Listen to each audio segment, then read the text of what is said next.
Bom, pessoal, sejam todos bem-vindos à continuação do nosso estudo de escatologia bíblica.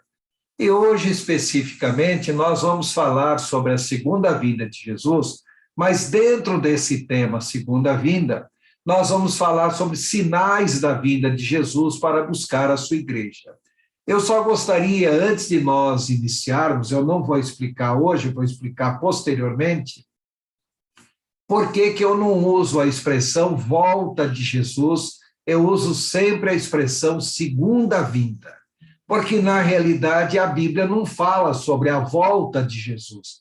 A Bíblia fala virá novamente, ou virá a segunda vez.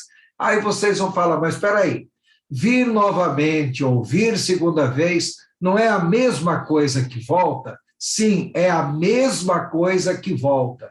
Só que depois eu vou explicar por que a Bíblia usa a expressão segunda vinda ou vir novamente e não usa a expressão volta, embora seja a mesma coisa.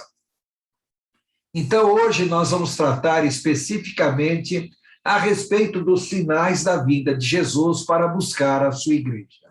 Primeiramente, eu gostaria de fazer a leitura de um texto bíblico que está no livro de Atos, capítulo 2, verso 9, a metade do versículo, né, até o versículo 11. 40 dias após a morte e ressurreição de Jesus, ele subiu ao céu. Então, nós lemos aqui no livro de Atos: foi Jesus elevado às alturas, à vista deles, e uma nuvem o encobriu dos seus olhos.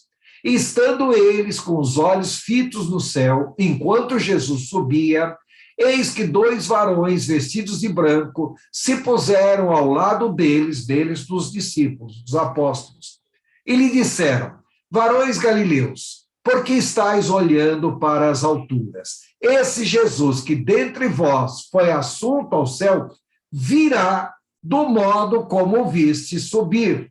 Reparem bem, virá, não é voltará. Embora seja a mesma coisa, a palavra empregada é virá. Então, Atos capítulo 2, do verso 9 ao verso 11, eu estou usando a Bíblia, versão Almeida, revista e atualizada. Bom, a primeira coisa que todos nós temos que entender quando nós falamos a respeito da vinda de Jesus, ou da volta de Jesus, como muitos preferem, é que o futuro é sempre uma projeção do passado em outro tempo. Então, para nós entendermos o futuro, nós temos que entender o passado do povo de Israel, o passado da igreja e o próprio passado do tempo dos gentios.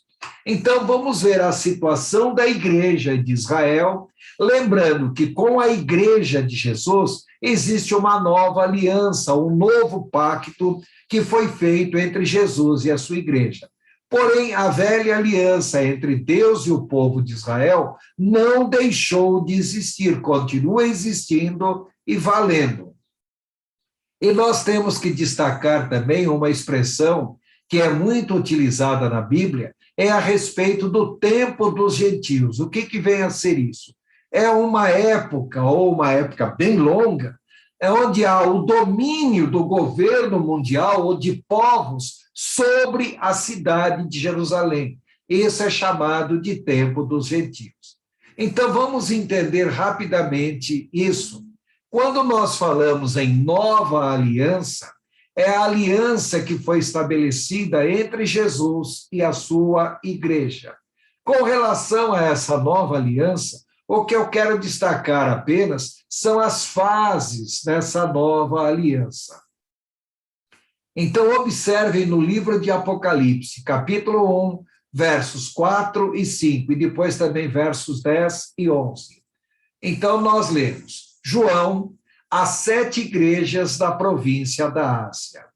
A vocês, graça e paz. Lembrando que o termo graça era um cumprimento tipicamente grego. Daí o termo graça, eirene, ou o nome Irene, como nós falamos hoje, né? E paz, que é um cumprimento tipicamente judaico, é o shalom. Então, a vocês, graça e paz, ou eirene e shalom.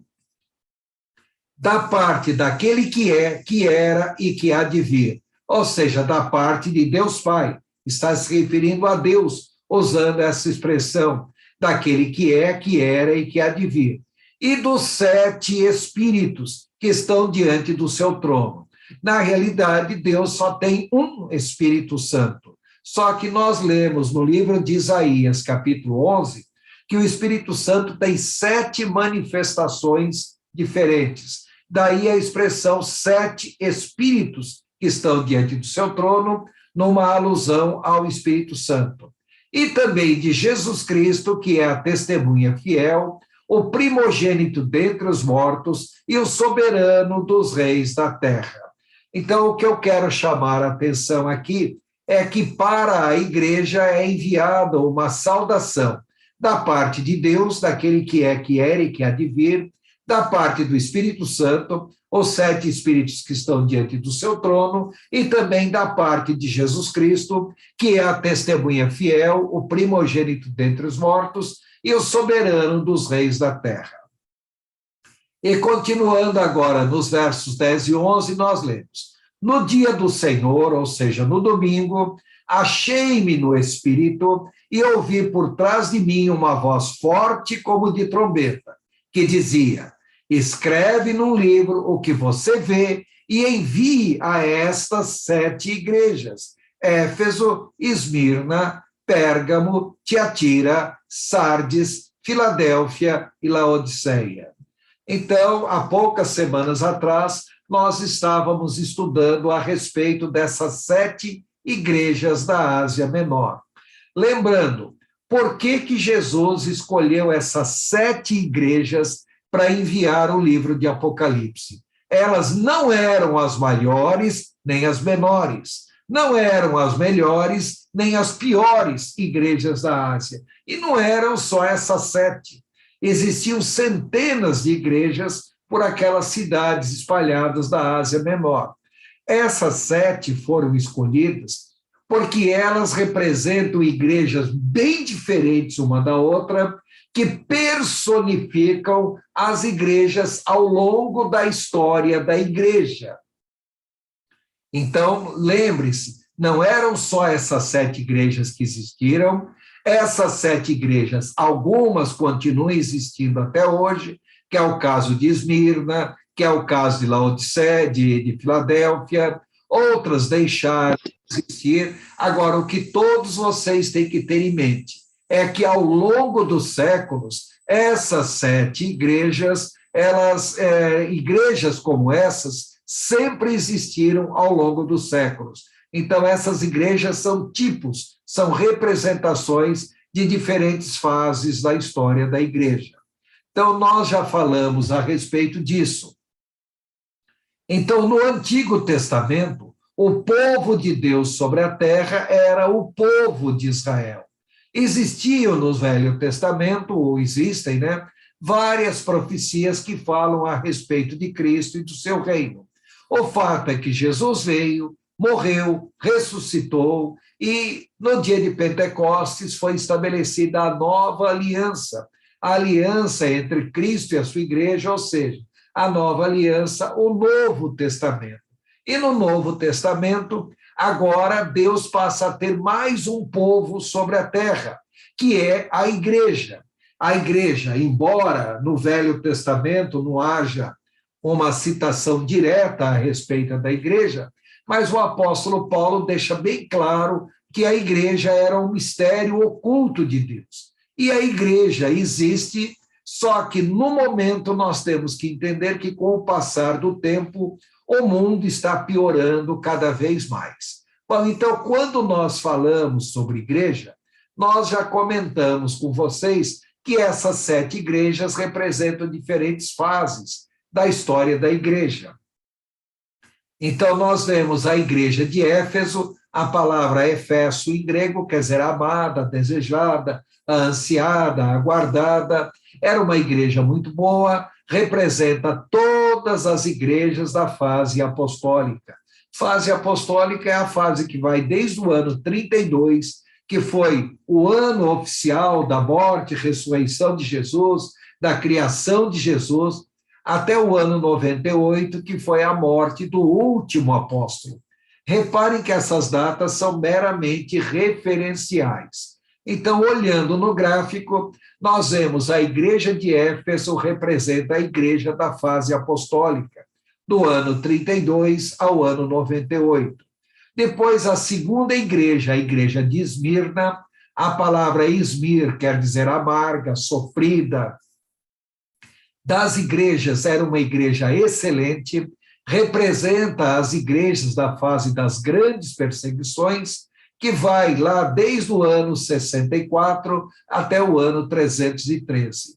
Então, dependendo dos comentaristas que vocês estiverem lendo, ao invés do ano 64, vocês vão encontrar anos 70, ao invés de 313, vocês poderão encontrar 311, 323. Olha, não importa muito, o que vocês têm que entender é o período.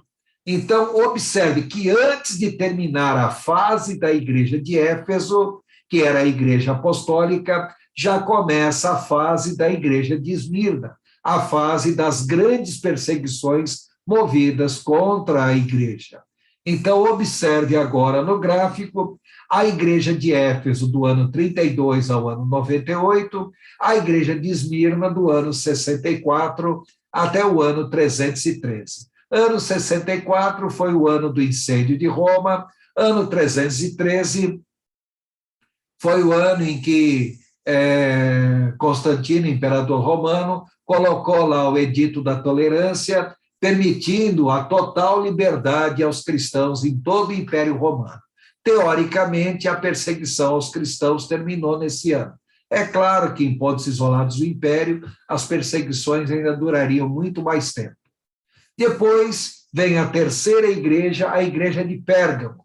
A palavra Bergama quer dizer fortaleza, casamento, é uma igreja muito ruim, representa a igreja agora da fase imperial, que vai desde o ano 252, ano em que oficialmente foi criado o título Igreja Católica Romana, até o ano 604.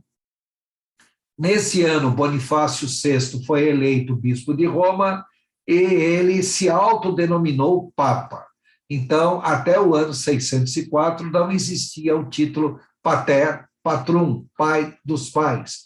Então, no ano 604, é que oficialmente foi criado o papado.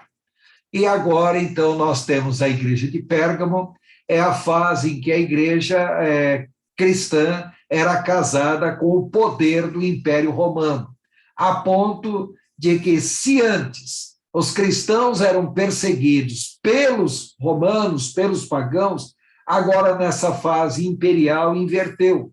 Os cristãos é que passam a perseguir os pagãos e, o que é pior, começa a surgir uma verdadeira guerra entre diferentes grupos cristãos. Então, é a igreja que se estatizou, é a igreja imperial. Depois nós temos a quarta igreja, que é a igreja de Tiatira. A palavra Tiatira quer dizer o que sacrifica sempre. De todas as igrejas, é a pior de todas. Essa igreja é a igreja da fase papal, de toda a Idade Média, que vai desde o ano 476, ano em que oficialmente caiu o Império Romano. Na realidade, o Império já não existia bem antes disso, tá? E vai até o ano de 1565, quando teve o Concílio de Trento. Bom, então esse período é conhecido como Idade Média, então é a Igreja Papal. Então, observe agora a Igreja de Tiatira, desde o ano 476 até 1565. Depois nós temos a quinta igreja, a igreja de Sardes. A palavra sardos quer dizer remanescente, sobrevivente. É uma igreja ruim, tá? Não é uma igreja tão ruim quanto a igreja de Tiatira, mas é uma igreja classificada como ruim. É a igreja da Reforma Protestante, então ela vai desde o ano 1517, ano em que começou a Reforma Protestante, até 1801, que foi quando Napoleão Bonaparte decreta a separação entre igreja e Estado. Depois, bom, observe então aqui no gráfico a igreja de Sardes, desde 1517 até 1801. Olha, pessoal, como eu já disse, essas datas são referenciais. Então, por exemplo, a Igreja de Sardes, eu coloco aqui 1517 a 1801, é capaz que em algum estudo sobre o assunto, vocês encontrem lá 1415, Concílio de Constança, até 1805. Como eu disse, a data em si, que é usada como referencial, não é tão importante. O que é importante é a característica da igreja nesse período. Depois nós temos a sexta igreja, a igreja de Filadélfia. A palavra philos quer dizer amor e delphoi quer dizer irmãos. Então, é amor entre irmãos. É uma igreja excelente, é tão boa quanto a igreja de Esmirna, se bem que a igreja de Esmirna era melhor ainda. Tá? A igreja de Filadélfia corresponde à fase dos grandes movimentos missionários e avivamento.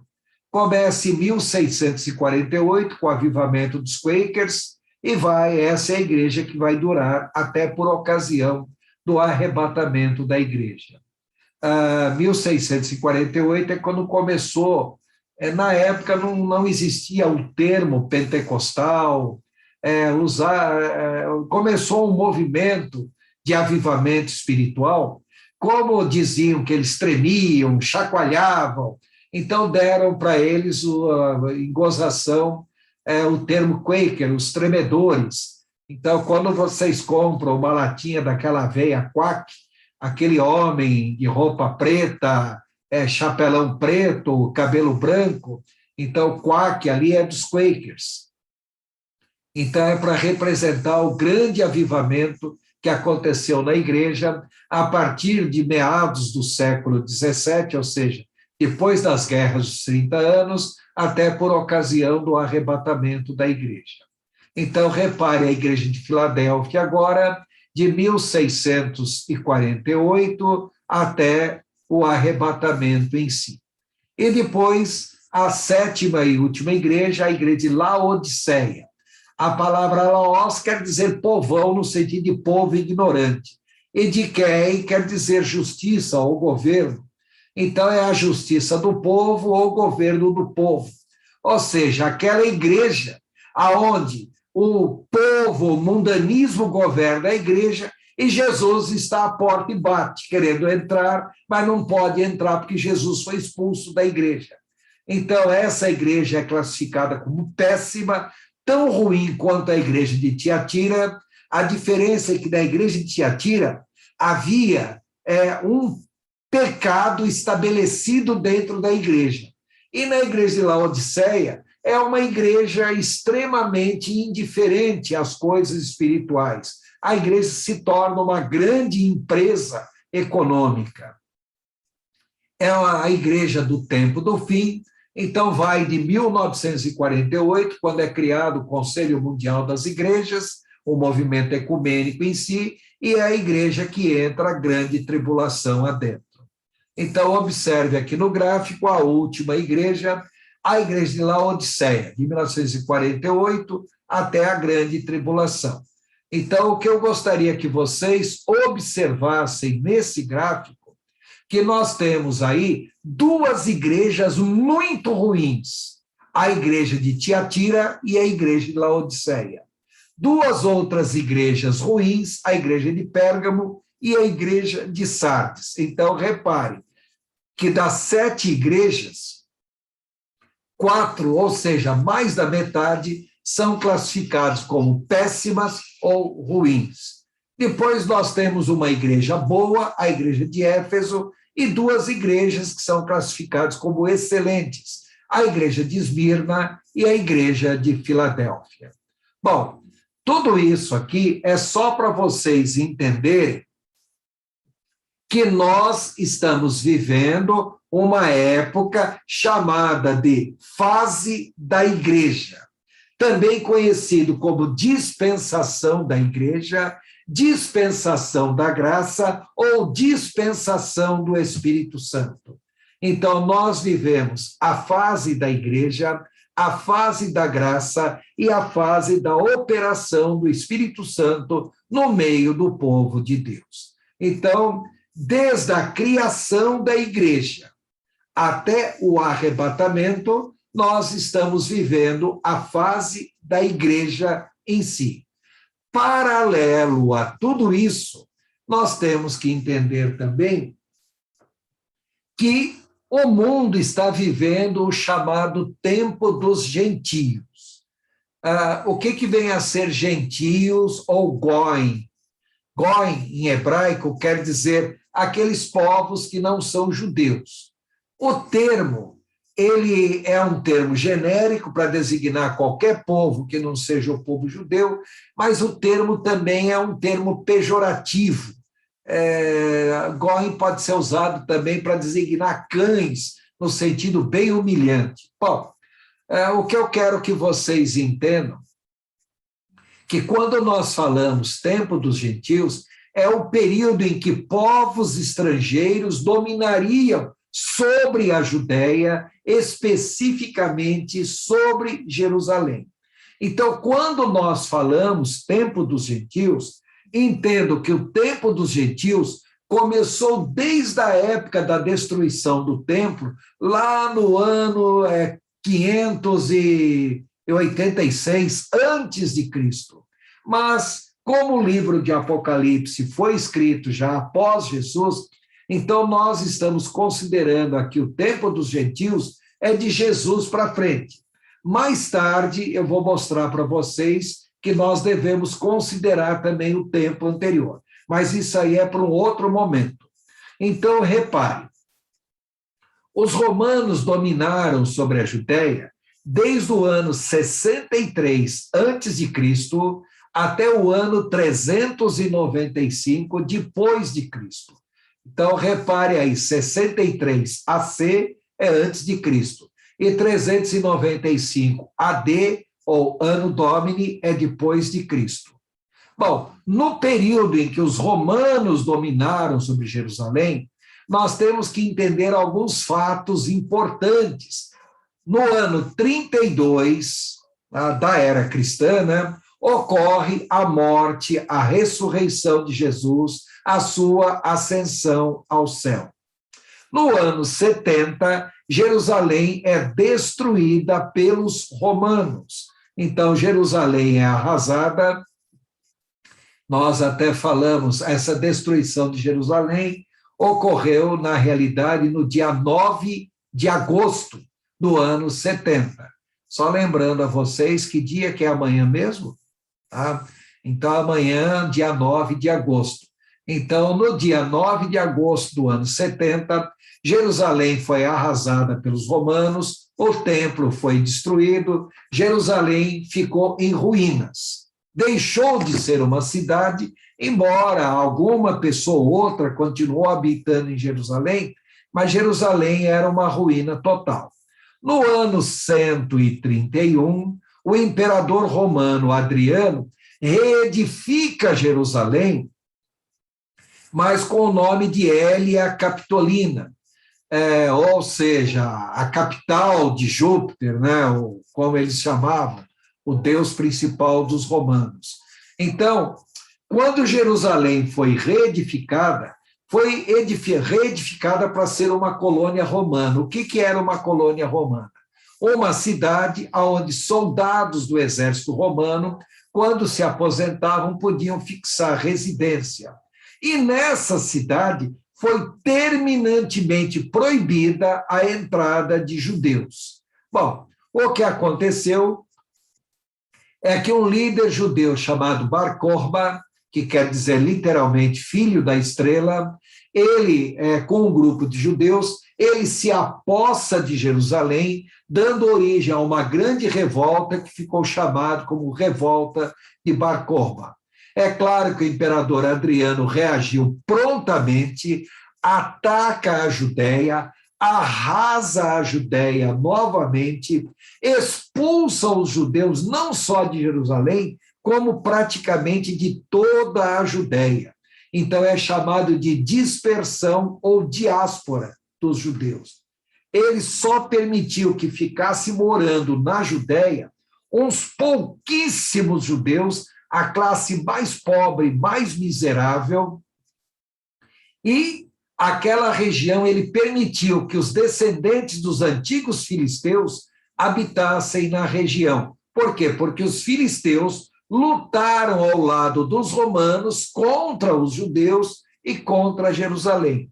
Então, o imperador Adriano muda o nome da Judéia para Filistia, ou Filistia, entendam, Filistia, escrito com PH inicial. Então, seria Filistia ou Palestia, daí o termo Palestina, que é usado até hoje.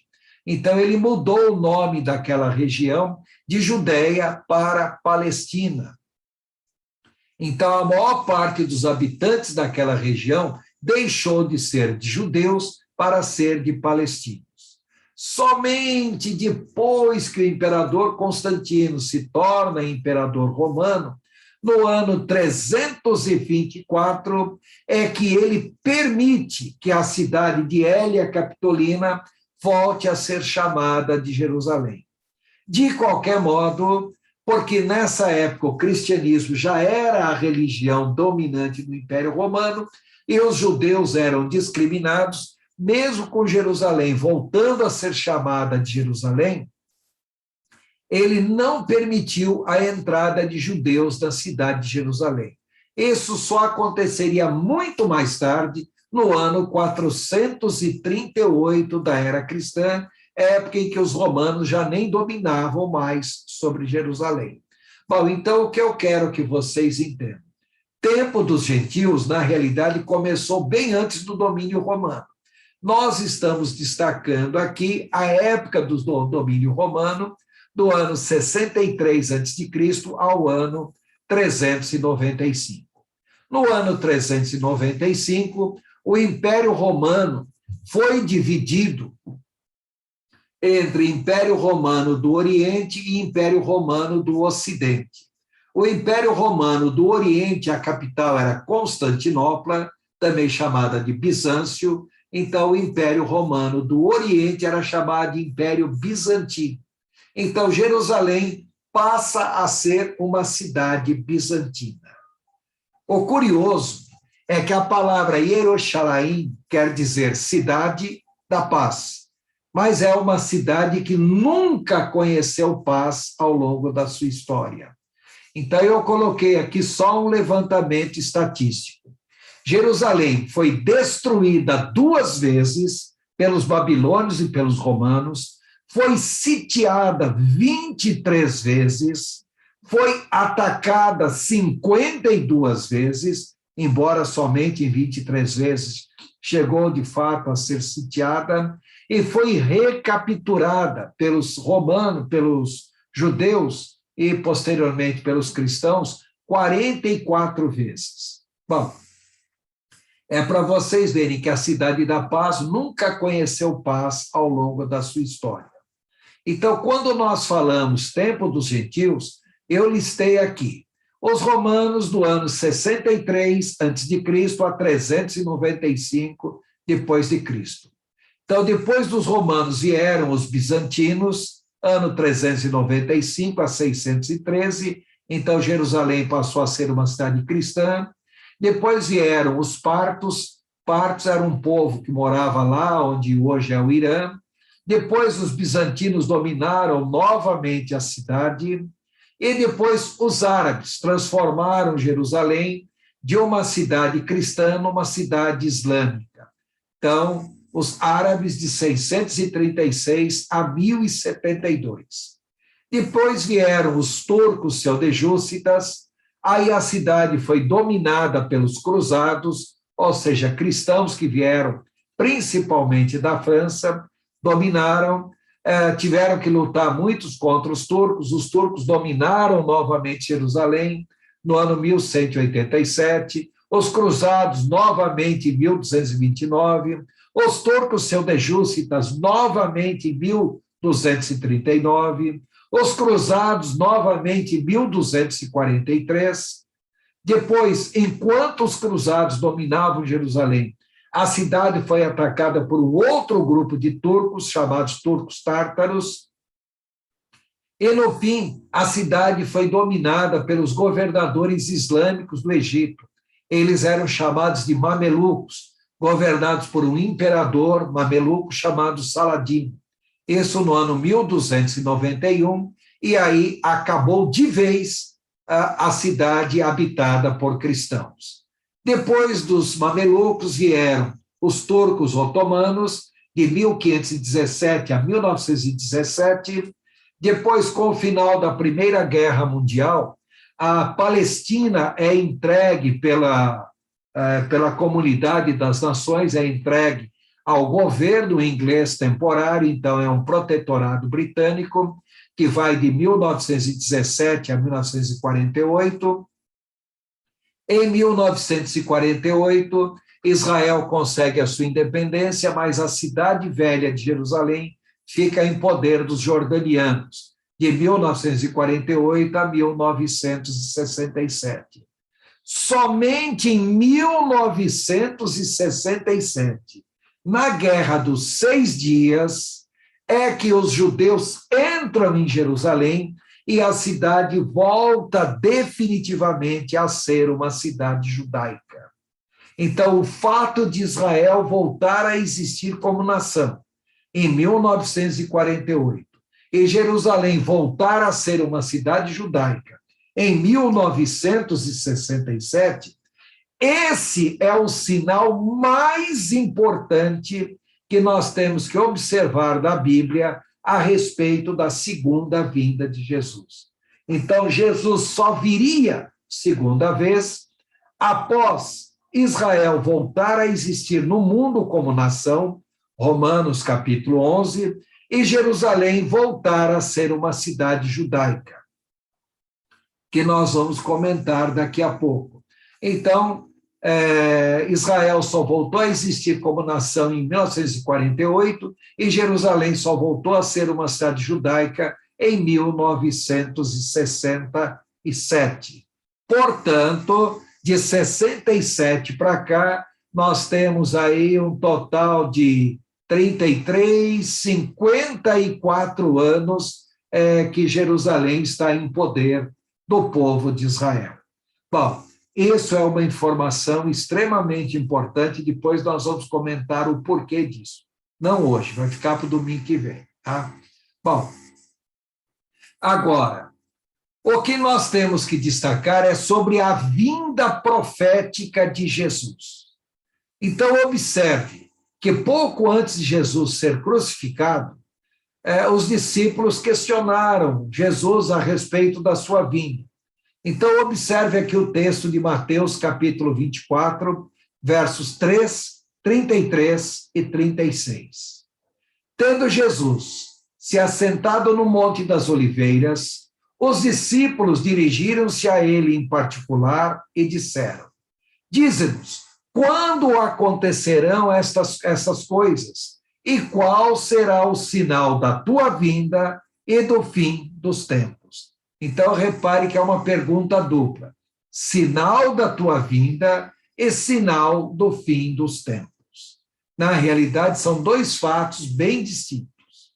Aí, Jesus descreve mais de 50 sinais, e depois ele descrever aquela quantidade de sinais, ele diz: assim também, quando virem todas estas coisas, os sinais descritos por Jesus, saibam que ele, o reino de Deus, está às portas. Entre os vários sinais que Jesus descreve, olhem para a figueira. Quando a figueira voltar a dar frutos. Figueira é um símbolo do povo de Israel. Ou seja, a figueira foi amaldiçoada, a figueira deixou de ser o povo principal de Deus sobre a terra, isso foi transferido para a igreja, mas Jesus, falando sobre os vários sinais, destaca que a figueira, o povo de Israel, volta a existir. E depois Jesus conclui dizendo: quanto ao dia e à hora, ninguém sabe, nem os anjos do céu, nem o Filho, mas somente o Pai. Então, nós teríamos que analisar Podemos marcar data para a vinda de Jesus? Não. Não temos a menor possibilidade de fazer isso. Ao longo da história, várias pessoas marcaram datas para a vinda de Jesus, e é óbvio que todos erraram na sua datação. Agora, de qualquer modo, embora nós não possamos marcar datas, nós podemos ter uma ideia bem aproximada de quando isso vai acontecer. Então, observe, quais são os sinais? Então, os discípulos queriam saber que sinais identificariam a vinda de Jesus. Então, no texto de Mateus, capítulo 24, Jesus enumera dezenas de sinais. Então, ele fala sobre sinais da natureza, como chuva, seca, em outras palavras. Além do mais, também pestes, doenças. Então, observe, quando fala sobre sinais da natureza, secas, chuvas excessivas, doenças. Bom, basta vocês darem uma lidinha aí. Quer maior exemplo do que essa tal praga do coronavírus que está acontecendo atualmente? Então, são sinais, teoricamente, na natureza. Como dizem os entendidos, esse coronavírus é um sinal natural. Eu, pessoalmente, não acredito nisso. Na minha cabeça, esse coronavírus é uma produção de laboratório, como várias outras doenças, a gripe do frango, a gripe suína e outras. Ninguém vai me convencer que isso aí são doenças naturais. Para mim, isso aí são doenças produzidas em laboratório. Bom, o que eu quero que vocês entendam são sinais na natureza. Também ele fala sobre nações em convulsão, ouvireis falar de guerras e rumores de guerras. Para quem está acompanhando o noticiário, repare o poder militar da China no momento e a provocação direta que está havendo entre China e Estados Unidos, entre China e Japão, China e Coreia do Sul. Então, a probabilidade de uma guerra acontecer é muito grande. Parem para pensar no poder de destruição que os países têm atualmente. Jesus também descreve sobre sinais religiosos. Dentre esses sinais religiosos, nós temos que destacar, em primeiro lugar, as heresias. Como as heresias estariam conquistando terreno no meio do povo cristão. Além das heresias, a apostasia, a indiferença religiosa. Agora, pior do que a heresia, pior do que a apostasia, é a contaminação da Igreja de Jesus por doutrinas totalmente espúrias. Um exemplo, uma praga aí chamada ideologia de gênero, que está conquistando muito terreno na sociedade atual, até mesmo dentro das igrejas. Jesus ainda descreve sobre mudanças sociais as mais diversas, como, por exemplo, a insubordinação de filhos contra os pais, de pais contra filhos, a indiferença social, os valores sociais estão minados. Exemplo, a própria ideologia de gênero. Observe que antigamente uma pessoa ser homossexual, uma pessoa ser prostituta, era motivo de discriminação. Hoje em dia, isso é até motivo de status, é até valorizado no meio do nosso povo. E, obviamente, Jesus também descreve sobre o renascimento de Israel, quando ele fala sobre olhe para a figueira e para as outras árvores. Sobre isso nós vamos falar em outro momento. Agora, dentre os vários sinais, ou dezenas de sinais, nós temos que destacar 4 sinais como sendo os mais importantes para nós entendermos quando se dará a segunda vinda de Jesus. Então, quais são esses 4 sinais mais importantes? Primeiro é a guerra de Gog. Depois, o novo império econômico mundial. Depois, sinais religiosos, principalmente a reedificação do Templo de Jerusalém. E, obviamente, o mais importante de todos os sinais é o fato de que Israel volta a existir como nação em 1948 e Jerusalém volta a ser cidade judaica em 1967. Então, vamos entender esses 4 sinais para vocês terem uma noção do que se tratam e compreender que nós realmente estamos vivendo o tempo do fim. Então, vamos começar pelo primeiro desses 4 sinais, a chamada guerra contra Gog. Então, para vocês entenderem a guerra contra Gog, seria interessante nós lermos o capítulo 38 e o capítulo 39 inteiro de Ezequiel. Mas como é muito grande, nós não vamos ler. Também teríamos que ler o capítulo 11 inteiro do livro de Daniel e o capítulo 2 inteiro do livro de Joel. Como nós não temos tempo, porque a leitura é muito extensa, eu gostaria só de fazer a leitura de Ezequiel, capítulo 38, versos 2 a 6 e o verso 13. Então, estou lendo na Bíblia a versão Almeida atualizada. Diz: Filho do homem, volve o rosto contra Gog. A palavra Gog quer dizer telhado, quer dizer topo do mundo, da terra de Magog. Magog é o extremo de Gog, ou seja, Gog nós estamos falando do topo do mundo, terra de Magog, príncipe de Rosh, Rosh é Rússia, de Meseque e Tubal, profetiza contra eles. Meseque é Moscou, e Tubal é Tobolsk, a principal capital e fortaleza militar rússia na Ásia. Se vocês pegarem um mapa mundi, pegarem a cidade de Jerusalém, e traçarem uma linha de Jerusalém até o Polo Norte, vocês vão passar por uma única cidade no mundo, capital, que é justamente Moscou, capital da Rússia.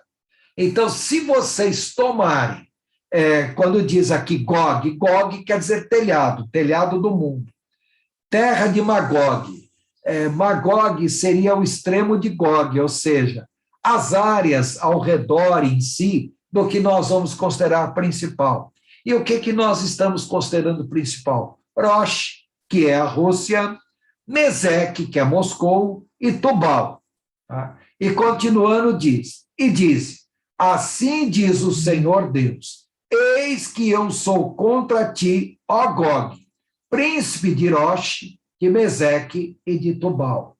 Então, Deus é contra Gog, contra esse povo que mora no telhado do mundo, principal da Rússia, Moscou, que é a capital da Rússia, e Tubal, que é a capital da Rússia asiática. Verso 4. Far-te-ei que te volvas, porei anzóis no teu queixo, e te levarei a ti e todo o teu exército, cavalos e cavaleiros, todos vestidos de armamento completo, grande multidão, com pavês e escudo, empunhando todos a espada. E ainda acrescenta, persas, Pérsia é a Etiópia atual. E etíopes são os povos negros que são islâmicos. E Put é a Líbia atual. Então, persas e etíopes e Put com eles, todos com escudo e capacete.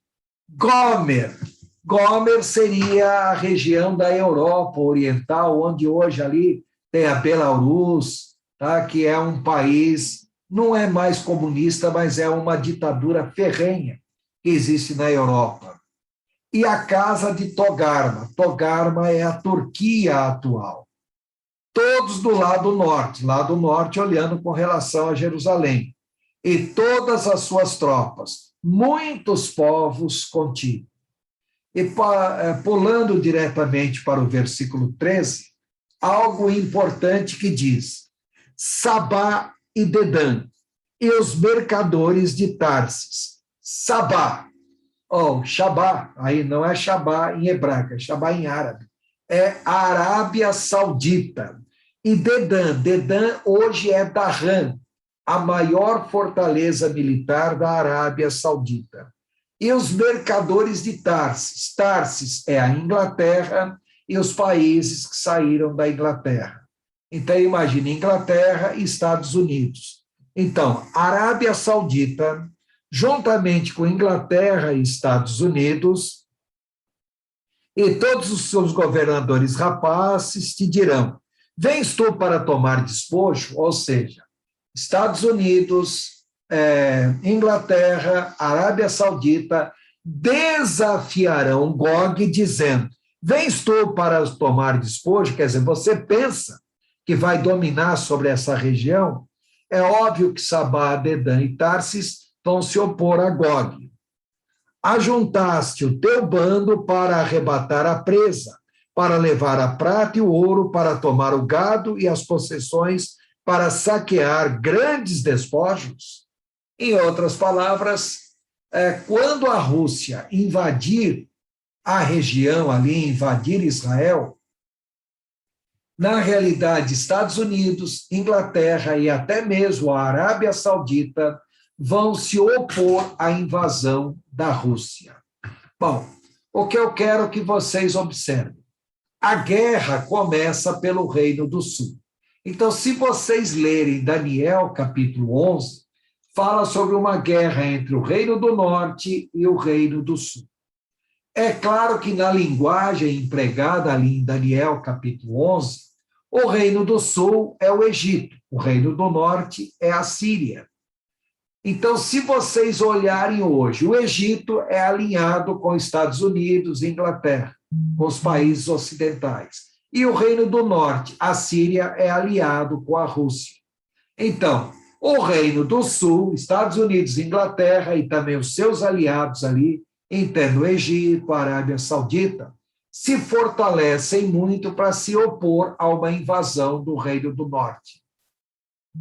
Só que o Reino do Norte, a Rússia e seus aliados não gostam dessa interferência americana ali na região e o Reino do Norte acaba invadindo a região. Isso nós lemos em Daniel, capítulo 11, em especial o verso 40. Bom, então, quem é o Reino do Norte? Nós já lemos em Ezequiel 38, versos 2 a 6, que o Reino do Norte é a Rússia, Meseque, que é Moscou, Tubal, que é Tobolsk, Gomer, que seriam os países da Europa Oriental, Togarma, que é a Turquia, Persas, que é o Irã atual, Put, que seria a Líbia atual, e também etíopes. Etíopes são Sudão e países islâmicos negros da África. Lembrar que essa guerra, na realidade, é uma guerra por motivos econômicos. Por quê? Porque a Rússia precisa do petróleo daquela região, Estados Unidos também. Então, é uma guerra para fontes de petróleo, uma guerra por interesses econômicos. Agora, o curioso é que no livro de Ezequiel, capítulo 39, versículo 6, fala a respeito de uma grande chuva de pedra que cairá ali naquela região. Então, fogo descerá do céu, a palavra céu é uranós. Em outras palavras, será uma guerra atômica, uma guerra de curta duração, uma guerra que vai durar poucos meses, mas será uma guerra onde aproximadamente 1/6 da população da Terra virá a ser morta. Pior ainda, a Rússia vencerá a guerra.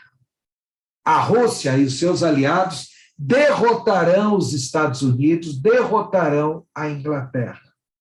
Mas será aquilo chamado guerra de pirro.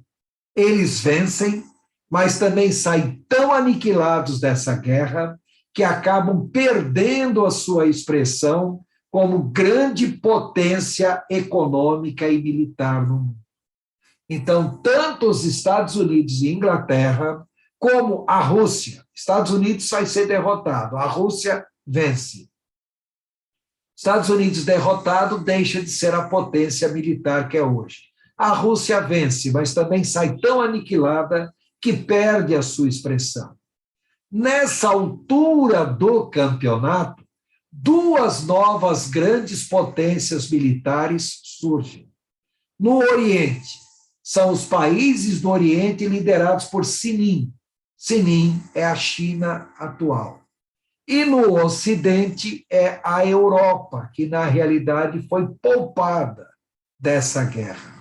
E aparece ali na Europa um governante mundial que a Bíblia chama de a besta e o anticristo.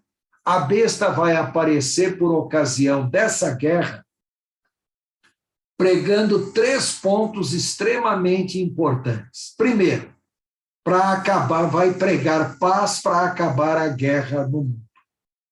Em segundo lugar, para resolver todos os problemas econômicos mundiais.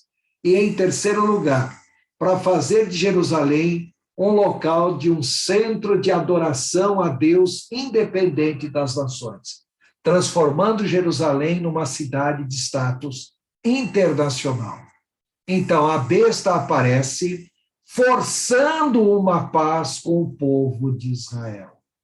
O povo de Israel precisando de paz, o mundo precisando de paz, precisando de solução para os problemas econômicos mundiais e precisando de um centro de adoração a Deus, receberá a besta de braços abertos. Ela será eleita democraticamente, pela vontade do povo, será colocada como grande governante mundial. O que eu quero chamar a atenção de vocês, essa guerra de Gog, olhem o poder militar da Rússia no momento. A possibilidade dessa guerra é muito mais marcante que vocês possam imaginar. Então, essa guerra tem alguns objetivos. O primeiro objetivo dessa guerra visa a conversão de Israel ao Senhor. Porque hoje em dia, se vocês pensam que o judeu é um povo religioso, não é não. É um povo bem secularizado e indiferente às coisas religiosas. Também é uma guerra que visa a conversão de vários povos do mundo ao Senhor. E uma outra coisa importante, por ocasião dessa guerra, haverá um derramamento do Espírito Santo como nunca houve antes. Espera aí.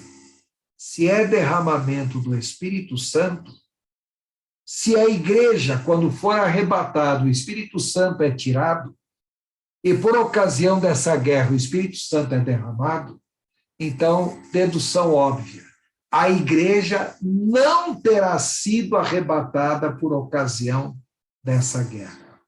Nós estaremos aqui, sim, quando essa guerra acontecer. Será uma guerra de curtíssima duração, vai durar poucos meses, talvez uns 6 meses, por aí, tá? E será uma guerra onde aproximadamente 1/6 da população da Terra será aniquilado. Então, quem vai ser aniquilado? Os países Rússia e seus aliados, Estados Unidos e seus aliados. Por quê? Esses povos têm que ser derrotados para que 2 outros grandes impérios econômicos e militares surjam, que vai ser exatamente a Europa de um lado e do outro lado, na realidade, a China. Essa guerra, as pessoas buscarão paz ao extremo e vai aparecer alguém que trará paz. Então, temos que destacar, a besta estabelecerá uma paz aparente sobre o mundo. Então, quando andarem dizendo paz e segurança, eis que lhe sobrevirá repentina destruição. 1 aos Tessalonicenses 5:23. Bom, então, quanto mais os homens falam em paz, mais se preparam para a guerra. E não há paz sem o príncipe da paz. Observem nesse gráfico, para nós encerrarmos, dados de 2020. Então, gastos militares para o ano de 2020, o ano passado. O que o mundo gastou em termos de armamentos, em termos de material de guerra? Então, gastou 1,981 trilhão de dólares. Ou seja, não existe nenhum empreendimento humano que consuma tanto dinheiro no mundo como gastos militares. Então, observe aí entre os gastos militares. Só Estados Unidos, no ano passado, 778 bilhões de dólares. Ou seja, 38,2% de tudo que o mundo gasta em gastos militares, 38,2% só gastos americanos. E repare que isso corresponde a 1,7% de toda a produção interna bruta, de toda a riqueza do país. Em segundo lugar, vem a China, curioso, logo a China, né? 252 bilhões de dólares. Corresponde a 13,2% do gasto mundial. Agora, do PIB interno da China, 1,9% do PIB. Então, repare, em terceiro lugar a Índia, em quarto lugar a Rússia, depois Reino Unido, Arábia Saudita, curioso, nós estávamos falando sobre essa guerra de Gog, de um lado Estados Unidos e Reino Unido, Inglaterra. Do outro lado, nós estávamos falando em Rússia e seus aliados. E reparem que aliado dos Estados Unidos, destaquem aí a Arábia Saudita, a Coreia do Sul, a Austrália, Canadá. Do lado da Rússia, nós temos aí do lado da Rússia, para destacar os países do Oriente, só que nenhum deles tem um gasto tão grande quanto a Rússia. Agora, reparem que ali no Oriente, nós vemos surgir de um lado a China e a Índia, e na Europa nós temos que destacar a Alemanha, a França, a Itália. Tá? Agora, reparem nessa lista aí, em 14º lugar no mundo, como gasto militar, um país pequenininho, Israel, gastou no ano passado 21 bilhões e 700 milhões de dólares em material militar. Ou seja, 2,7% de todo o gasto mundial, que corresponde no PIB de Israel 1,1%. Temos que destacar que Israel recebe muita ajuda americana. E para quem pensa que o Brasil é um país pacífico, repare que o Brasil está aí em 15º lugar no mundo, isso no ano passado, porque no ano de 2019 o Brasil era o 11º, tá? Então, o Brasil caiu para 15º lugar, então gastou no ano passado 29 bilhões e 600 milhões de dólares. Em termos mundiais, é 1,5% de todo o gasto mundial. Mas em termos de gasto interno do Brasil, também corresponde a 1,5% do PIB do Brasil. Então, repare que os países que mais gastam em armamento, em material de guerra, são justamente os países que, de maneira direta ou indireta, estarão envolvidos na guerra de Gog. Então, repare, de um lado, Tarsis e seus leõezinhos. Tarsis é Inglaterra, leõezinhos, países que saíram da Inglaterra. Então, observe aí, Estados Unidos, Austrália, Canadá, também podemos colocar aí, como aliado dos Estados Unidos, a Índia. Agora, por outro lado, países do Oriente ou do norte da Europa. Então, nós temos a Rússia e temos vários outros que não estão na listagem aí. Tá? E temos que destacar também os países do Oriente. No caso aí, reparem a China. Ou seja, todo mundo falando em paz, mas ninguém gasta tanto dinheiro em outra atividade que não seja a atividade militar. Então, quanto mais as pessoas falam em paz, mais se preparam para a guerra. Bom, nós vamos parar por aqui. O que eu quero chamar a atenção de vocês, de importante, é que a iminência dessa guerra está cada vez mais evidente. Basta vocês acompanharem os noticiários de como que está Israel no momento, a situação ali. Uma guerra devastadora está acontecendo na Síria. E cada vez mais o poder militar da Rússia se estabelecendo na Síria. O Irã se fortalecendo cada vez mais militarmente. Mas, por outro lado, nós vemos a Arábia Saudita, que é inimiga ferrenha, tanto do Irã quanto da Rússia, também se fortalecendo cada vez mais.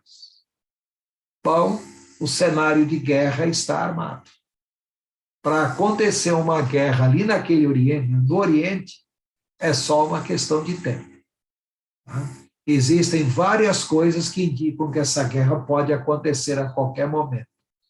É só aparecer um doido varrido, que nem o Putin, que nem o Erdogan lá na Turquia, que nem os ayatolás do Irã, e essa guerra pode acontecer a qualquer momento. Todo mundo fala em guerra, mas ninguém é capaz de imaginar, em primeiro lugar, a iminência dessa guerra. E ninguém é capaz de imaginar que hoje em dia o mundo tem armas de destruição capaz de destruir o planeta Terra pelo menos 40 vezes inteiro. Antigamente, guerra era soldado no campo de batalha, era olho a olho, tete a tete, era farda a farda. As fardas militares eram bem coloridas para diferenciar um exército do outro. Hoje em dia, numa guerra, basta apertar um botão e o míssil vai para um lugar bem distante. Antigamente, guerra era soldado matando soldado. Hoje em dia, a guerra não precisa mais matar soldado, é destruir a economia do país adversário.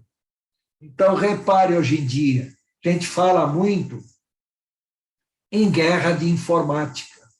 A disputa entre Estados Unidos e China, hoje em dia, é muito grande. Tá? Então, os chineses invadindo os sistemas americanos, mas os americanos invadindo os sistemas chineses. Tá? Por melhor que nós sejamos, não existe sistema informatizado totalmente alheio à invasão. Nem mesmo a urna eletrônica no Brasil, que, de acordo com o Barroso, é a coisa mais segura que tem no mundo. Bom, se nem a NASA consegue invadir invasão, mas é claro que eu tenho que acreditar pela fé que o Barroso está certo, que o sistema de urna eletrônica no Brasil é mais seguro que o sistema militar dos Estados Unidos e Rússia e é mais seguro que toda a segurança da NASA. Tá? Desculpa a expressão, só um idiota para acreditar numa coisa dessas, ou uma pessoa totalmente mal intencionada. Tá? Então, cenário para uma guerra nós temos. O que falta? A guerra começar. Porque essa guerra só vai acontecer, em primeiro lugar, depois que Israel voltar a existir como nação e Jerusalém voltar a ser uma cidade judaica. Só que Israel já voltou a existir como nação em 1948. E Jerusalém já voltou a ser uma cidade judaica em 1967. Este é o sinal mais importante que nós temos que entender relacionado à vinda de Jesus. Então, qualquer outro sinal é secundário. Bom, voltando à guerra de Gog. O arrebatamento da igreja vai acontecer antes, durante ou depois dessa guerra. Se nós lermos Ezequiel 38 e 39, uma das finalidades desta guerra é o derramamento do Espírito Santo sobre a terra e realmente preparar a igreja para o arrebatamento. Então, sinto muito informar vocês, mas nós estaremos aqui por ocasião dessa guerra. Uma vez eu estava numa igreja lá no Jardim Satélite e eu li um artigo da US Army, um artigo do Exército Americano sobre armas atômicas. Então, falando sobre para onde as armas atômicas eram apontadas. Então, eu falei, olha, no hemisfério sul, ou seja, da linha do Equador para baixo, então existem muitas armas atômicas apontadas contra a Austrália, contra a Nova Zelândia. Mas no hemisfério sul, o país que mais tem armas atômicas apontadas contra é o Brasil, para quem não sabe. Então, tem armas atômicas das mais diversas origens, inclusive americanas, tá? Prontos para serem usadas contra o Brasil. Tá? E dentro do Brasil, tente adivinhar quais são os locais para onde mais tem armas atômicas apontadas contra. São Paulo, de modo geral, inclusive São José dos Campos. Aí, quando eu falei isso, uma moça falou para mim, amanhã mesmo vou me mudar para Jacareí. Não faz a mínima diferença, que se uma arma atômica for disparada contra São José dos Campos, Jacareí vai evaporar também. Tá claro? Então, esse problema de guerra é muito mais sério do que vocês imaginam. Parem para pensar que 80% da população brasileira, veja bem, a esmagadora maioria da população brasileira está concentrada a menos de 200 quilômetros do litoral do Atlântico. A quantos quilômetros mesmo nós estamos da praia, em linha reta? A uns 50 quilômetros. Só falar, mas daqui até Caraguá dá uns 90 quilômetros. 90 quilômetros pela estrada, estou falando em linha reta. Dá uns 40, 50 quilômetros por aí. Tá? E parem para pensar que 60% da população brasileira se concentra onde? Estado de São Paulo, Minas e Rio de Janeiro. Repare, o Brasil tem 211 milhões de habitantes. Sim, 211, mas 46 milhões só em São Paulo. 21 milhões em Minas. 26 milhões por aí em Minas. Mais uns 20 milhões no Rio de Janeiro. Então, entenda que o Brasil tem 211 milhões de habitantes. Quase 100 milhões, ou seja, quase a metade da população brasileira está concentrada em 4 estados, né?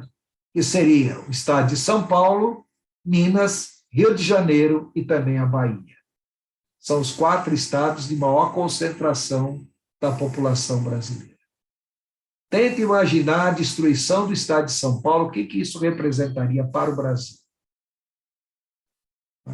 Acabaria o Brasil, pura e simplesmente. Pessoal, não quero assustar vocês, não, tá? Então, já até passou da hora de nós encerrarmos. Eu vou terminar a gravação agora, mas se alguém quiser fazer alguma pergunta, antes de nós orarmos para encerrar,